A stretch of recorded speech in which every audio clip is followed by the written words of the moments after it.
Injuries are an inevitable part of football. The players know that, the fans know that, everybody knows that. American football is the most dangerous sport you can play, and the injury bug is a cruel mistress, and she plays absolutely no favorites. Doesn't matter whether you're a fifth-string wide receiver that only touches the field in garbage time, or a three-time MVP quarterback with the hope of the largest US city on your shoulders. Either way, she's gonna come for you eventually. We've already seen several serious injuries just 2 weeks into the season, including that aforementioned Rodgers Achilles tear. But no injury was as devastating as the one we saw on Monday Night Football in Week 2. I'm not going to show it, and if you haven't seen it already, honestly, I suggest you do not look it up. It's brutal and disgusting, and thinking about it right now makes me want to throw up a little. I hate leg injuries, and it's hard to think of a worse one than what happened to Nick Chubb. A simple explanation, his leg went the wrong way. Like I said, it's bad. Please do not look it up. I hate to make a video surrounding injuries because it's just objectively the worst part of sports. But the NFL has a major issue that needs to be resolved, and this Nick Chubb injury is just going to bring it back to the forefront. In the offseason, we saw multiple running backs sitting out of camp as a result of their teams refusing to pay what the players believed they were worth. Saquon, Barkley, and Josh Jacobs eventually caved and came back to the table, but Jonathan Taylor demanded a trade. That didn't end up happening, and he's still out. The situation was seen as such a serious threat to the running back market that the elite running backs got together in a Zoom meeting to see what the hell they could do about it. If no teams are going to be willing to pay them after the rookie contract, why should they be putting their heart and soul into this team and life on the line for a franchise that's just going to toss them to the side and replace them in 4 or 5 years, regardless of their performance? But from a business perspective, what incentive do the owners have to pay a running back that only has a higher chance of injury the older they get and is likely to get slower, when they could just draft a running back that's way cheaper? Chubb's injury is only going to push the two parties further apart. The players are going to say, hey, look, that's why we need to get paid, and paid early, because shit like that can happen. We have to take all that punishment. And the owners are going to say, see, that's why we don't want to invest that much money in such a dangerous position. How did we get here, though? Just a few years ago, teams were dealing out $13 million plus per year to the top running backs. For that story on how we got here, it starts with the 2015 draft and Todd Gurley. Before this draft, only 7 running backs had been taken in the first round in the previous 5 years. Of those 7, only 2 were picked in the top 10. And no running backs had been a first-round pick in either of the last 2 drafts. At this point, it had become entirely taboo across the league to draft a running back in the first round, let alone in the top 10. Teams had been seeing the direction the league had been heading in for a long time. It had become a passing league and was leaning into it more and more every year. So with the first 9 picks done, seeing no running backs off the board wasn't exactly a surprise. With the St. Louis Rams on the clock at 10, there was multiple directions they could have gone, with multiple glaring needs on the roster. The one position on offense they didn't have a need at was at running back, as they had drafted one, Trey Mason, in the 3rd round the year before. As a rookie, Mason put up 765 yards in just 12 games and averaged 4.3 yards per carry. So it was a surprise to almost everyone when the name called wasn't a quarterback or that of an offensive lineman, but the top running back in the nation, Georgia's Todd Gurley. Pundits and online analysts clowned the pick.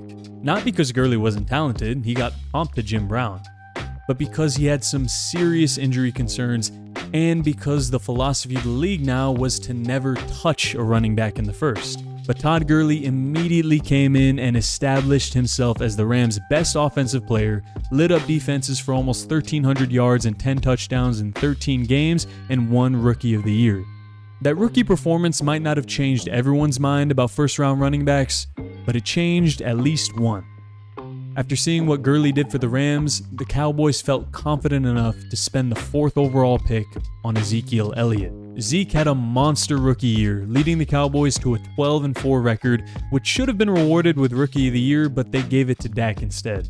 His performance covered for Gurley's sophomore slump and convinced even more GMs that maybe it was okay to take a running back not just in the first round again, but in the top 10 again. What you have to understand about NFL GMs is that they are very reactionary. The average lifespan for an NFL GM with a team is only about 2 to 3 years.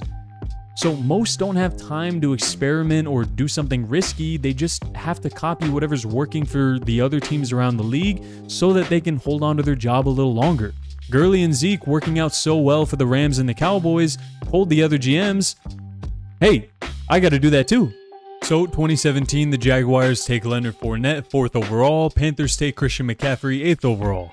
Gurley and Elliott continue their dominance and turn into damn near MVP level players, and that opens the door for Saquon Barkley to be drafted 2nd overall by the Giants. Gurley and Elliott got paid like the premier players they were, but then the two started to deal with injuries. They started to mount up, and eventually it slowed down the production, and those contracts looked really ugly. And GMs started to revert back to their old way of thinking, that running backs just weren't worth it in the first if they're just going to get hurt and slow down after 4 or 5 seasons. 2020, only Clyde Edwards-Helaire picked in the first with the last pick, with Jonathan Taylor slipping to the second. 2021, Najee Harris and Etienne taken late in the first to much criticism, and 2022, not a single running back was taken on day 1, for the first time since the year before Todd Gurley. Teams didn't want to be strapped to these bad contracts with aging running backs. But then some GMs started to realize something and thought, hey, it's not like we have to pay these guys after their rookie deal. We could just pump a ton of production out of them, like the Rams got from Gurley, took him to a Super Bowl, and then let him be someone else's problem. Example being Pittsburgh letting Le'Veon Bell walk, and he became the Jets' contract mistake. GM saw that and said, hey, we should do that. Like I said, reactionary. All of a sudden, no one wanted to pay running backs, even the elite of the elite. Barkley, Taylor, Jacobs, none of them could get the contracts they were looking for. And yet, Bijan Robinson goes 8th overall in this past draft. Jahmyr Gibbs goes 12th. The league realized, at least in their eyes, that the mistake that the Rams and the Cowboys made wasn't drafting their running backs so early, it was paying them anything more than their rookie deal. That's a problem though. If every team in the league believes it's not worth it to pay a running back, no matter how elite, after their 5th-year extension, then no running back is going to get rewarded for their level of production that they produced on their rookie contract, unless it's dirt cheap, which obviously isn't fair for the amount of talent they produced and put out on the field on their rookie deal. The second contract is supposed to reward players for their level of production on their rookie contracts, as the rookie contract is only related to where they were drafted. But how are running backs supposed to feel rewarded for their work, some of them literally carrying offenses on their back for 4 or 5 years, when no one is willing to touch them once they turn 26? Something has to be done. Running backs cannot just continue to get churned through and not get their money. It's already coming to a head, and this Nick Chubb injury only shows us why these guys need to be compensated well and need to be compensated early because of the sheer amount of punishment they take. There's no way to make football all that much safer to prevent the wear and tear that running backs have to deal with throughout their careers. And owners and GMs aren't just going to pay them out of the kindness of their heart because they see this as a business. And it is, but this is also these guys' lives, their well-beings, their financial security that they've worked so hard for ever since they started playing Pop Warner back in junior high. This can't keep going on the way that it has. Something will be done soon. I can't see this going much further. I'm not well versed enough in NFL contractees to come up with an in-depth solution that would satisfy both parties. What would allow for contracts to be cut, adjusted, expanded, blah, blah. All that goes over my head. I don't know. But maybe a simpler solution would be the best one. You could have running backs get paid more on their rookie contracts compared to every other position group, but that would just make teams wait to take them later in the draft so they can save money on them. You could also make running back rookie contracts longer so they're guaranteed money for a longer period of time, but that would just exacerbate the problem. As it is, running backs don't get compensated for the amount of work that they put in on their rookie contracts, and they definitely wouldn't get a big contract after their 6th season, let alone their 4th as it is now. Instead, the simple solution for me would actually be the opposite, shortening the rookie running back contracts from 4 years to 2, still with a now 3rd-year option if they were a first-round pick. Running backs hit their prime far sooner than any other position group.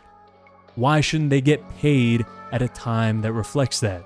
This would allow running backs to get paid when they're at the height of their value, and would likely mean that a team would be willing to pay them a large contract if they're great, because they're more likely to still be worth it by the end of the contract. If a running back gets drafted at 21, is elite for their first 3 years, at 24, they can get paid like the superstar they are, maybe a 4-year deal, and a team should feel more confident in giving them that, more confident that they're still going to be good by age 28, rather than how it would currently be with them pushing into their 30s by the end of the deal.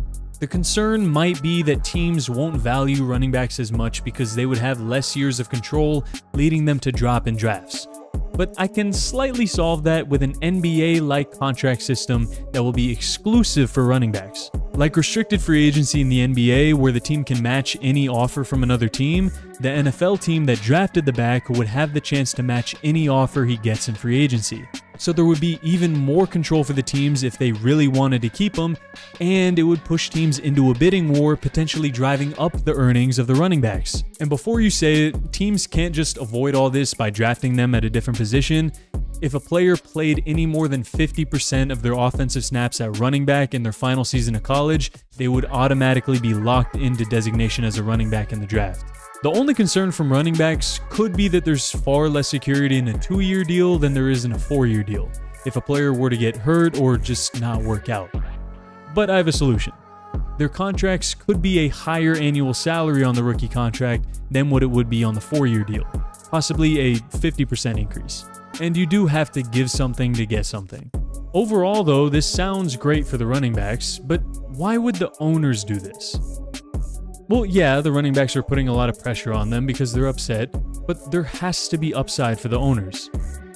The upside for them could be that they could get out of a bust of a pick 2 years early. And because of that RFA aspect, that would likely let them hold on to a superstar running back that they drafted. I know this solution doesn't help the running backs in the league right now, but this, in my opinion, would help the running backs of the future massively, to not just get burned through and tossed away. Let me know what you think of my idea down in the comment section. If you want more great content from me, hit that subscribe button. I would really appreciate it. And I will see you next time. Bye.